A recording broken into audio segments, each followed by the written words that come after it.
มาจากเถื่อแหละ โอ้ย3เทื่อนี่แหละ โอ้แสดงว่า3เถื่อแหละมานี่แม่นบ่ว้า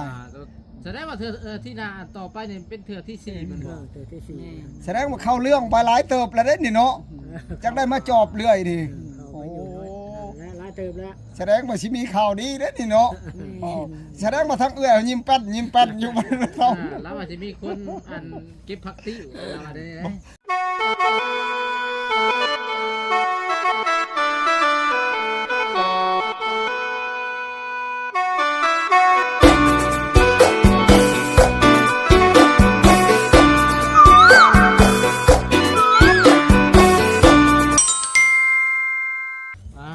ถูกมาเปลี่ยนสถานที่ใหม่บ้านนี้อ่ะสบายดีเด้อ สบายดี สบายดีโอ้เทียงนาหน่อยคอยผู้บ่าวบ่นี่เนาะ เกียงนาหน่อยคอยหาผู้บ่าว บรรยากาศก็ดีเนาะ บรรยากาศกัน โอ้ย คือสากพืชหลังนะก็คือฝนตกเนาะทางเบื้องนั่นเนาะลมก็สิเย็นบ่อยๆได้บัดนี้ได้เข้ากับบรรยากาศอะไรได้ บรรยากาศค่อยคำลงแรงดี บ่อยคำย่ำมือแรง อ๋อ อยู่ทุ่ง ค่อย ไห่ กับ ทุ่ มั ง น นา ยากกับผู้บ่าวเนาะ อืม เก็บผักติ้วดิ ไม่อยากคอย บ่ยากคอย เก็บปฏิเหมือนกันเนี่ย เก็บกระติ้วทั้งกัน บ่พาไปหาเห็ดบ่ กันว่ามื้ออื่น เฮ็ดมื้อนี้มันคำ เฮ็ดออกก็ได้ตู้ เอิ้นเอ มื้ออื่นว่าว่า บือสิพาไปหาเฮ็ด อืม บ่แล้วเพิ่นสิไปแต่เพื่อน อ๋อยังเราหัวตู้ก็สิไปนำ เพิ่นให้เผา เขากล้า ให้เพิ่น อ๋อผัดม้าผัดลับผัดงัวกินก้าบ่เห็นได้ บ่รับแล้วเนาะ บ่ตู้ ย่านบ่เห็นก็ไปจักเนาะ เป็นอะไรเดี๋ยวนี้ นี่ มักอยู่บ่ผู้สาวนี่บ่ ก็มักแล้วจังมาเนาะสิมาจอบกูมื้อบ่มัก อ๋อ นี่เพิ่นไปนอนนี่ อยู่บ่ได้กินบ่เป็นแม่นบ่ บ่ได้ เพราะ กิ ว่าน บ่เป็น เพิ่นว่าเห็นให้คอยไล่งูเพิ่นว่าคอยบ่เห็น มาจอบอยู่กูมื้อ ดันดนแต่ละมื้อมาแม่นบ่ มาจำหนึงมันบ่เห็นดอก แต่ทางผู้สาวนี่ยังบ่ตอบรับอยู่บ่แม่นบ่ ผู้ชายว่ามีแต่ว่าบ่เห็นบ่เห็นแล้ว อ่ะก็บ่เห็นอะไรนะเขาแล่นไล่งูอยู่เพิ่นไล่งูก็ไปกินกาก็บ่เห็นเจ้าเห็นอะไรจัง บ่อยากถามความจริงเดี๋ยวนี้ฮะอันยายห่มนี่เป็นอะไรมักอยู่บ่ตู้พายหรือว่าแนวใด ก็มักอ เอยู่ คือว่าให้ท่าดนแท้ อ้าวก็ทาดนนั่นแหละบ่ว่าจะไปลมกันชองชะมือไปสิเอาโลด บ่ไม่ใหญ่ ไปได้บ่ ย่านตาบอดอีก ย่านตาบอด เนาะบ่ตู้พายก็สิเฮ็ดให้แม่ใหญ่ผมเนี่ยตาบอดอีกบ่ บ่ว่าดอกอันนี้เนาะ โอ้ว่าอะไรเฮ็ดนั่นน่ะเขาก็สิหายแล้วอีกแล้วเขาก็สิว้าวอีกแล้ว มันโมเมนต์เฮ็ดนะนั่นก็คือกันนั่นแหละเนาะก็บ่คิดทีหนึงแล้วเพราะว่า ทางอันเก่าเรามันบ่แม่นเนาะเฮ็ดแล้วจะว่าบ่แม่นบ่แม่นแล้วคนนั้นอกหักเนาะ แม่นน่ะ อกหักแหละประสาทแตกไปเลย แม่นน่ะ เห็นหุงเห็นเฮืองแหละ แม่นแล้ววันอัน ตัว นั้น นั้น เนาะ นี่ก็มีชวนนิดนึงทางผัวเก่าเนาะ แต่ ถ้า ว่า เขา เพิ่น สิ ก็ เอาลูกเอาผัวเขาก็ต้องเอิ้นใช้ ว่าก็อยู่คนละลูกแล้วมันสิซะเนาะ ก็อยู่บ่ได้ ใส่คุณงามความดีกันจะซื้อแต่เก้ ไปคนละบ่อนน่ะเจ้าก็เอาพุ่นข่อยก็เอาพี่แล้วบ่มีผู้ปากผู้เว้าเนาะแล้วมันก็จบไป จังว่าบ้านนี้แหละคำว่าอันนั้นนี่เจ้าต้องเอิ้นครอบเพื่อนเนาะหรือว่าเพิ่นยังบ่ได้ชงแล้วว่า ยัง แม่นแล้วก็ยังขึ้นนำกับเจ้าเนาะบ้านนี้เขาเจ้าเอาผัวเขาสิชงแล้วนี่ ครับไปชงแล้วเขาก็บอกว่าชง เขาเอาผัวมาเขาชงเขาก็ว่ามูลน่ะก็กินน้ำลูกนั่นแหละเขาก็ว่าจี้คนละคนนี่ชงได้ยักมือได้เนาะคือเฮานี่หั่นนะเอาหมู่ชงหมู่นายแล้วอะกูเพราะว่าชงเอาฮีดจะฮีดไปซะเอาอะ ปกติอันนี้ก็จะส่งบอกเฮ้ยว่าสมมุติว่าตัวเฮาตายเนี่ยนะ เขาชงแล้วกันข้าวบ่มีลูกนี่มีลูกเขายังมีแต่เขาบ่ชง เขาจะบ่ส่งครับบ่มีลูกมีเป็นแม่กระแดงนี่ก็จะส่งรถเหมือนกัน เขาชง หักว่าบ่คือกันนะคือคอยเนี่ยเขาอยากชงตอนไหนบ่ได้เจ้าโคตรใหญ่บ่ให้ชงนะชงยังเขาว่ะคำคอยตายเนี่ยเขาจะชงพีมืออันนี้เมียเราตายไปที่ไปชงเรามันบ่ถือเราคนไปชงฮีดชงฮีดมันก็เบิดแล้วเนาะชงเขาไม่ได้เป็นเคยเจ้าใดแม่เราว่ะขับไปชูเมียก็มีแต่ศาสตร์กับมอนได้ไปชูดิชงศาสตร์ชงมอนแล้วก็เบิดแล้วเนาะแม่คนไม่ได้เป็นเคยเจ้าหนึ่งได้ชงเลยว้าวคนอนุญาตแห้งเจ้าโคตรใหญ่และลุงทุน ไผสิบ่จักลงทุนเขตน่ะเนาะบัดดงบางอย่างน่ะ อืม เจ้าโคตรคอยจะชงเขาไปเอาเมียเขาชงอลีนี่เขาเอาเมียเขาชงได้ โอ้ จะเป็นผู้อื่นเด้ออันนี้เมียเราตายสิชงล่ะมันบ่ได้เช้าคำคนตายเนี่ยชงผีเมื่อแหละถึกเขาอะผีเคยมันขึ้นบ่ได้นี่ผีโคตรเนาะอันนี้พอกันยังมาคิดนายก็จะเว้าคือเล่าแล้วเนี่ยผัวตายไปสิชงล่ะ อืม เราเอาผัวนี่ชงได้นี่เราเอาผัวใหม่นี่ชงได้นะ โอ้ เอาเป็นผู้อื่นนี่เด้เนาะ โอ้เป็นผู้อื่นแล้วเนาะ เป็น เรา ผู้ ก็ อื่น สิไปอยู่ แล้ว ในหมู่ จะเอา ครอบครัว ผู้ใหม่ แล้วบ่ใหม่แล้วเนาะไป แล้ว เนาะ อยู่นี่ก็เขาชงเลย คุ้ม ก็ คร เฮา อง เฮา ให้ ก็ พี บ่ได้ นี่ก็บ่ได้คุ้มครอง บ่ได้คุ้มครองเฮา หน่อยเนาะ ในนั้นเพิ่นว่าหากจะว่าเว้าคนมันก็หลายอันคนเว้าก็มื้อนี่เนาะ บ่ตู้แสดงว่ารับได้บ่ถ้าเพิ่นน่ะทางยายห่มเพิ่นว่าให้ท่าประมาณออกพรรษา ว่าก็ได้แล้วเนาะ โอ้ ถ้าก็ได้ ของแนวมักเขาเนาะ แม่มักเขาเจ้า โอ้ มา สิได้แต่เที่ยวม่านจอบหายหน้าแล้วเลยเนาะ จังว่ายังมาขึ้นนั่นมันยิ่งเนาะตัดสินใจ ย่านทางนี้เปลี่ยนใจบ่ จังว่าแล้วเปลี่ยนกับพังไปแล้วแหละเนาะก็เปลี่ยนก็จะเห็นแล้วว่า บ่ เดี๋ยวว่านั่นได้ ด้านว่าบ้านนี่อันญาติแม่ยายโฮมนี่เคยอกหักมาแล้วบ้านนี่บัดสิเอาแท้หรือฮ้อนมือนะเพราะว่าค่อยมีผู้ใหม่แล้วเพราะว่าเฮ็ดให้ตู้พายตาบอดอีกเฮ็ดได้บัดนี้แก้แค้นคืนเนาะโอ้ย อนาคตมัน สิ เป็น บ่ ผู้ เฮ็ดดอกเนาะก็เฮ็ด มันเป็น เนาะ ผู้พายตัวอันนั้นเนาะผู้ให้ผู้ตัว ย้อนว่าเครียดให้ผู้เบาเก่าประเทศใช้ตู้พายซะเพราะว่าห้วยตู้พายสิบ่งมไปบ่ตู้ งมก็งมเลยเนาะ งมก็งมแล้วแม่นบ่ งมก็งมแล้วมันปิดเลย อืม อิงตามใจกับเจ้านี่แล้วเนาะ อ๋อ เจ้าว่าทากระทะฮอนมือมันก็จะปิ้นกันยา อ๋อ บ่เครียดบ่ให้ไปดอกอันนี้คนนี้นั่นเนาะ ถือว่ารอได้เนาะ มันรอได้ อ๋อ คือว่าถ่าได้รอได้อันนี้ ก็แม่นนี่ดอกว่าวคือเล่ากระทึกฮักกระพบก็ละเถื่อช่องเถื่อเช้าเลย เออ มาจากเถื่อแหละ โอ้ย3เถื่อนี่แหละ โอ้ เนาะ แสดงว่า3เถื่อแหละมานี่แม่นบ่ สามเลย ว้าย แสดงว่าเธอที่นาต่อไปนี่เป็นเถื่อที่สี่มันบ่ เถื่อที่สี่ แสดงว่าเข้าเรื่องไปหลายเติบแล้วเด้นี่เนาะจักได้มาจอบเรื่อยนี่ เข้าไปอยู่น้อยและหลายเติมแล้ว แสดงว่าสิมีข่าวดีเด้นี่เนาะอ๋อแสดงว่าทั้งเอื้อยยิ้มแป้น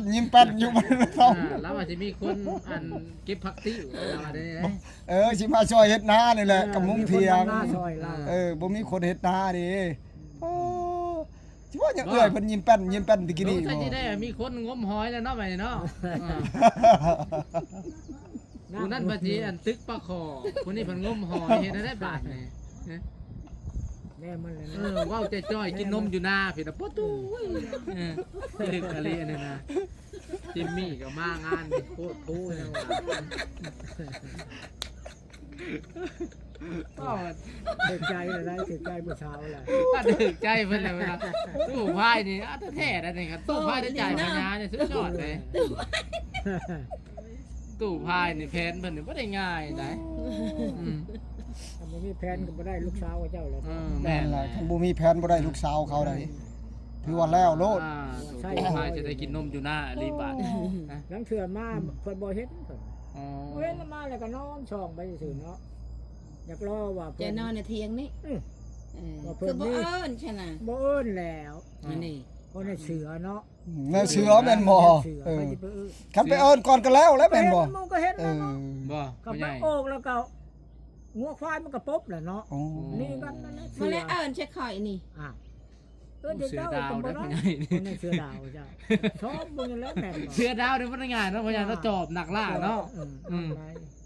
เจ้ามันสินั่งเถื่อบ่เว้าได้เนาะนั่งเถื่อมีคนตามหลังก็มีหั่นน่ะ แม่นเลย หากันแน่นั่นเนาะ โอ้ เจ้า ลิ ว่าน กั เล่า บพากับลินมาลินกับผู้ใหญ่เสือดาวเนาะเจ้ายาได้บาท ไล่ นี่ งัวปานนี้ก็บ่เห็นเราแท้โตนี่เห็นอยู่เลยเพิ่นว่าเพิ่นบ่เห็น บ่เห็นเลยกันเห็นเขาก็เอิ้นใช่ ผู้ ไหม สาวที่ก็จะถือใจข้างเนาะหัว ยัง แอ๊ก คือ เลย ว่านี่ว่าได้แล้ว สิได้อยู่บ่งานนี่เนาะเป็นอะไรเนาะสิสมหวังอยู่บ่หรือว่าตาบอดอีกเนาะบาด รอไป นี่ เบิ่งนี่แหละ ตาบอดบัดนี้ฉีดยาแล้ว ฉีดยา โดย แม่น บ่ล้มนึงผู้เบาเนาะ ผู้บ่าวก็บ่ล้มนึงแหละฉีดตาบอด ถือว่าเป็น พังทำใช่ป่ะเนี่ยเนาะเฮ็ดได้ แสดงว่านี่เป็นบทเรียนแม่นบ่เออ ไม่ใหญ่ว่าคันเฮ็ดอีกตาบอดอีกบาทนี่งานบุญใดมันมีหมอลำน่ะคอยสิไปเต้นลาวนาฮาดอย่างเดียว เอาเต็มที่รถแม่นบ่ นี่วันที่31นี่พ่อใหญ่ว่าไปบ่เดี๋ยวบ่ชวนผู้สาวไปในวันที่31นี่บุญแกงกอกได้ใหญ่เด้เพิ่นมีหมอลำได้อยู่แกงกอก ไป เอานี่ แล้ ได้ วบ่ไปบ่ ไป น้ จะมีบลอด ก็พวกนี้แล้วมาเอา เออ เดี๋ยวจะมาแก่ไป ไปข้างแล้วแจ้งเพิ่นจะได้มาเพิ่นหมอลำจะแจ้งเพิ่นจักปางผู้ใด เนาะคือบอกคำลาบ่ไป แม่นคือบอกคำลาเพิ่นแล้วเพิ่นยังบ่มีเวลาจะชวนเพิ่นมา แป๊บนึงแป๊บนึง มาชวนคอยในเด้อ คนนั้นนะคนบางคนน่ะสิได้ไปอยู่บ่กับผู้บ่าวเพิ่นแล้วบ่ได้พาชวนขี่รถโปโซไป เพิ่นผู้นั้นบอก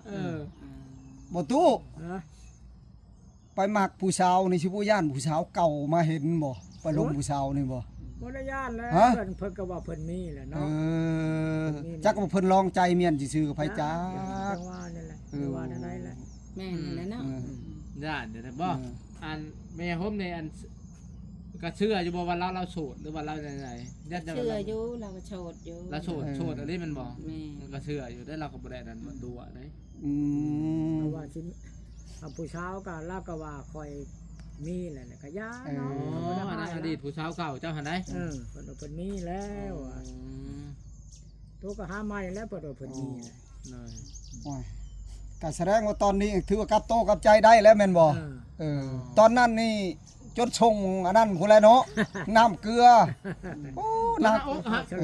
นักตืบได้ตู่พายได้ โอ้เกือบบ่รอดโหเจ้า เราอกหักก่อนเจ้า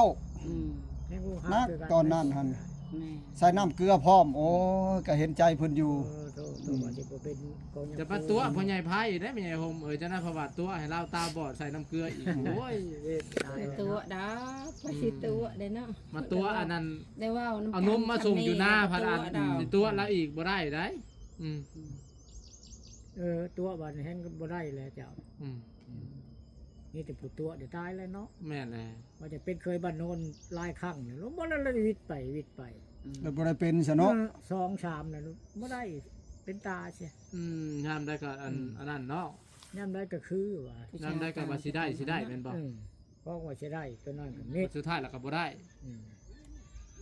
มาได้แล้วล่ะตายเลยได้คอยนี่ติดต่อหา เอา นกต่อได้แต่ไหนยังว่าบ่ได้เพราะนั้นแล้วจะว่าสิเอานกต่อ นี่เห็นบ่ของแท้เห็นบ่ แสดงว่าเจ้าติดต่อบ่ตะกี้เอาแล้ว แม่ แสดงว่าไปต่ออันไก่ต่อนี่แสดงว่าไปต่ออันต่อไก่ป่าบ่ได้นี่เมื่อนี่ลาบไก่ต่อ แม่ ถือว่าติดต่อบ่ได้เอานกต่อเลยบาดนี้ ต่อ โย่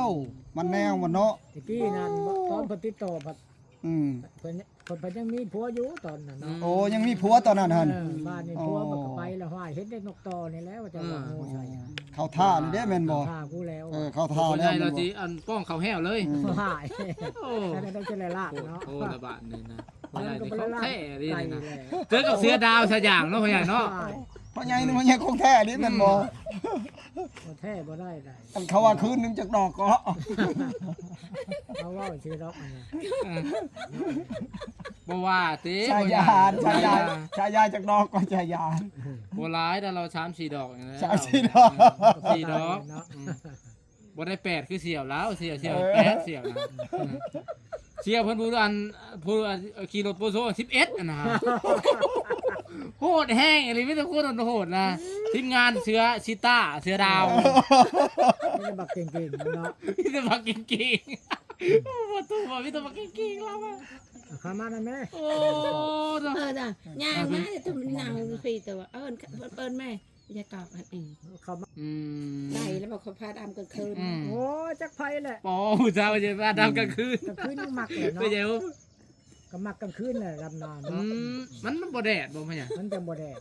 บ่อันพ่อใหญ่คือว่าแต่กี้แต่เจ้าสมัยเจ้าอันไปเอาเมียเด็กเมียน้อยนะเมียเด็กน้อยนะบ่คือว่าเจ้าเฮ็ดเวียกกลางคืนเลยแต่กี้คือว่า เมาแต่น้อยเมียตัวนี้กับเมียแต่กลางคืนเนี่ยบ่งแม่หัวกับหอมนานผมเฮ็ดแต่กลางคืน ดำหน้ากลางคืนเลย มันเย็นนะข้อยเกี่ยวข้าวแท้นี่เขาว่าตอนนั้นประชามาตักน้ำนี่ได้สร้างข้อยนี่ เอ้ยไปมาไผเอ้ย เอ้า ข้อยแล้วแหละ บ่ เฮ้ย